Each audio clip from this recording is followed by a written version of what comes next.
Here today to bring you that taste of Yogananda's teachings from his original writings. In my case, on the From the New Path, the autobiography of Swami Kriyananda, his direct disciple. And today, I'm going to share this brief excerpt and then just give you a taste of thoughts about it. His humility didn't prevent him from giving a strong reply sometimes, if he felt one might prove helpful. An Orthodox minister once, incensed at the presence of a genuine heathen in this our most Christian land, and especially perturbed because the master wouldn't endorse certain of his more narrow dogmas, shouted at him, "You will go to hell."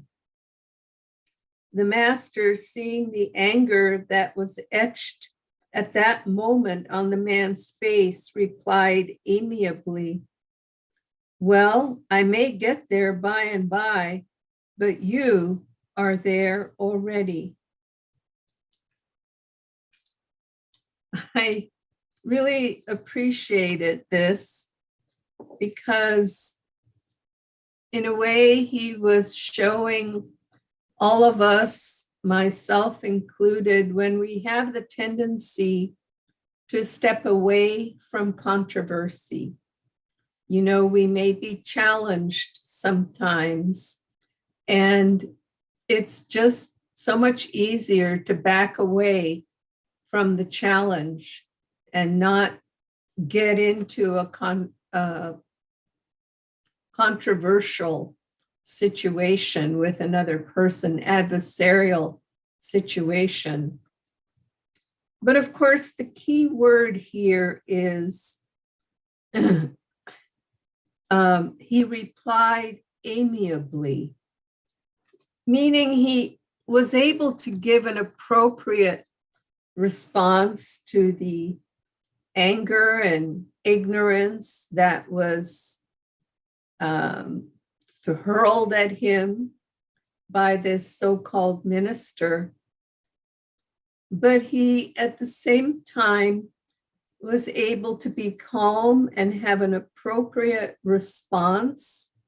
What he spoke was truthful, but it was put in an amiable manner.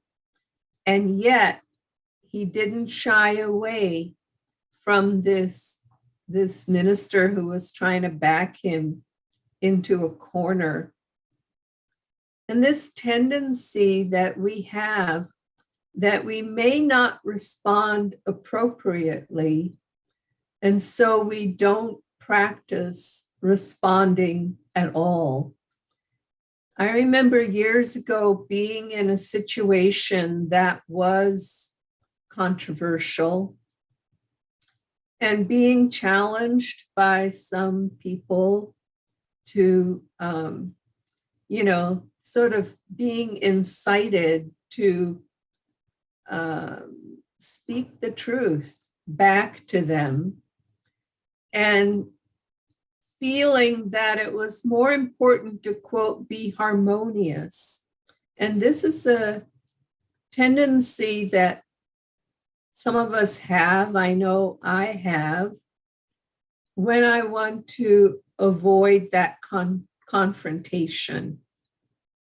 And I think the hidden meaning of that is that I'm afraid that I will not respond appropriately, that perhaps I might not be able to respond amiably as Yogananda did in this circumstance.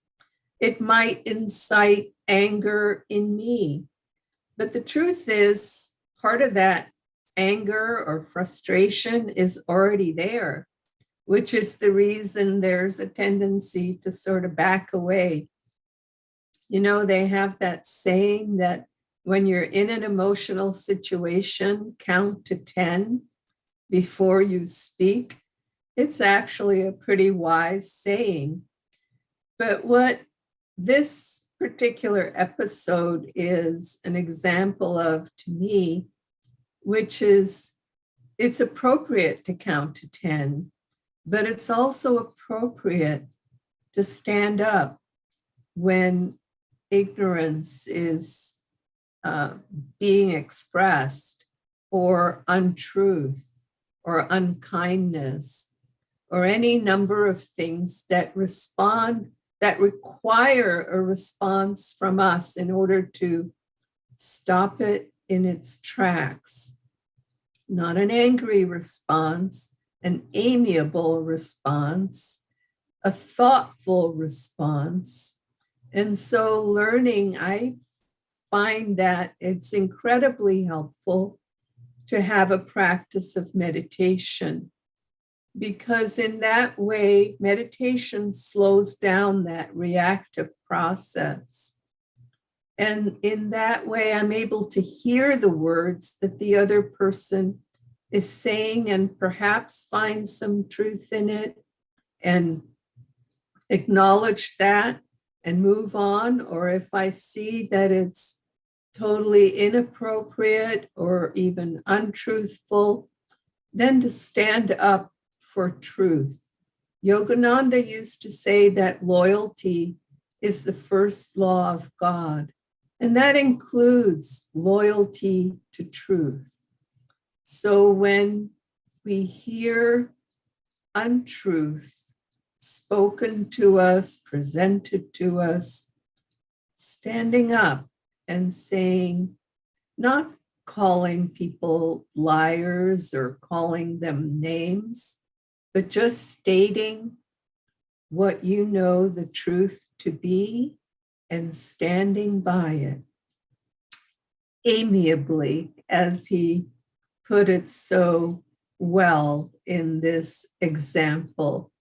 Joy to you, and we will see you again on Monday. Today is Friday.